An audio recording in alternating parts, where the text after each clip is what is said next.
Hello and welcome to Frontrunner Motorsport and the weekly roundup. This should be a short one because it was not a busy weekend and I didn't do a predictions video, so all we have is the races themselves. But this weekend did see several series come to an end for 2024.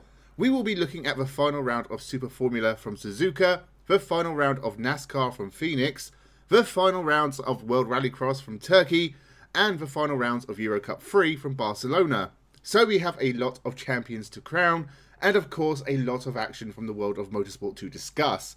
So make sure you subscribe, and let's jump into the video. The final two races of Super Formula for 2024 were coming from Suzuka. A few drivers could still win, but Sho Suboi has the lead coming in. Tomoki Najiri had a bad qualifying for race 1 and was down in 14th, whilst teammate Ayumu Iwaza was second on the grid and still had a chance to become the first debut champion since 1996. He blew it immediately, stalled on the grid and dropped to last.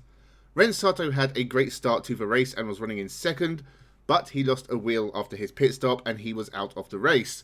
Sho Suboi jumped Tadasuke Makino, a major triumph for his championship hopes, with Tomoki Najiri so far down. Suboi could win the title in race 1.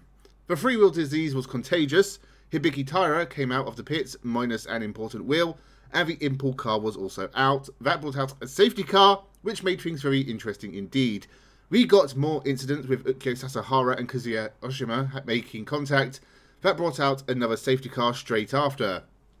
The casualties from this race were now up to 7, a rarity in Super Formula. Kakanushin Ota took the win, his second in Super Formula, and it was a tough one with a couple of restarts. To be honest, he dominated. Sho Suboi was second and ahead of both Makino and Najiri. If he qualified in the top 2, he would be champion before race 2 even began. Tadasuke Makino had to win and hoped Suboi failed to finish. In the team's championship, Dandelion got past Team Mugen, but Team Toms could also still win, so that was very close. Not as much excitement in the final race of the year, but there were some sublime overtakes. Ota won again. All 3 of his Super Formula wins have come at Suzuka, but it was Sho Suboi who won the Super Formula Championship for the first time. A real mega season. He's still able to win the Super GT title as well. A great season of racing, and sadly we say goodbye to 3-time champion Naoki Yamamoto, who is leaving the series after 15 years of racing.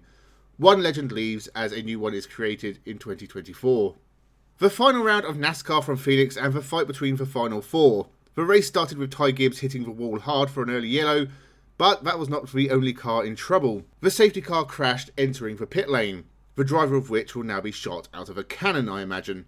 The Championship 4 did keep swapping places through the race, but it wasn't necessarily as exciting as it sounds. Zane Smith crashed towards the end of this race, which set up something of an exciting finale.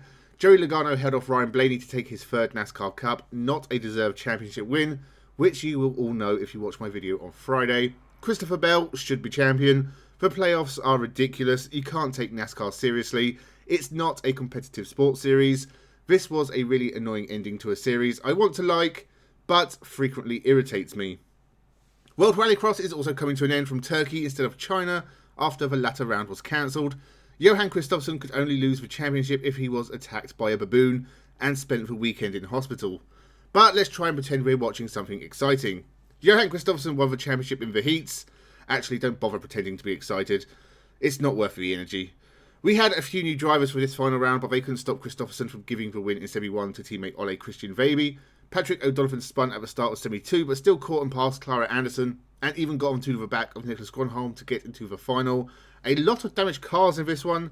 Kristoffersson lost half his car against the wall, and O'Donovan hit Gronholm. Kristoffersson pushed hard against Kevin Hansen, which allowed his teammates to get away, and then he hit the barrier and lost even more of his car. Ole Christian Veiby took his first win in World Rallycross, whilst Kristoffersson finished at the back, but he's champion, so whatever. The final round saw the Volkswagens dominate Semi 1 with Kristoffersson letting Veiby win again, and Semi 2 was won by Juha Räikkönen in the only petrol-powered car in the group. The final was all about Veiby trying to get second from Kevin Hansen in the championship, but he stalled on the line and spun whilst trying to pass Timmy Hansen and Nicholas Gronholm, so it never came close to happening. Juha Räikkönen became the second first-time winner of the weekend when he left Kristoffersson in the dust in the Hyundai. Kristoffersson, though, won the championship well clear of anyone else. The petrol cars proved they are the future. Electricity needs to go.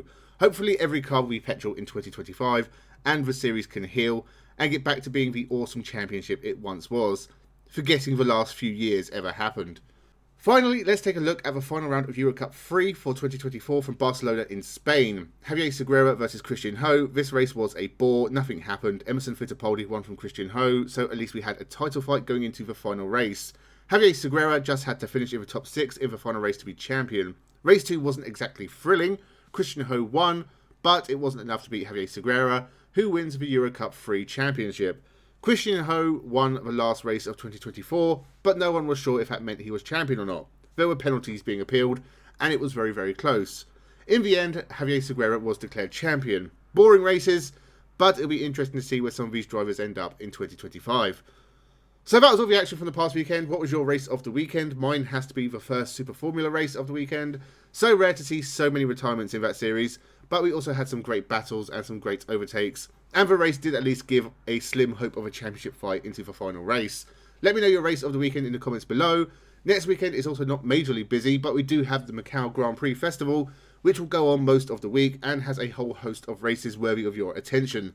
TCR World Tour is of course coming to an end for 2024 at Macau, but we also have the end of the Supercars Championship at Adelaide and Nitro Cross from Arizona. It's not a lot, as I said, but with the important Macau Grand Prix and the end of 2 more series, I'll be back with another roundup next week. So make sure you subscribe for that and more motorsport content coming out this week. Let me know your thoughts in the comments below.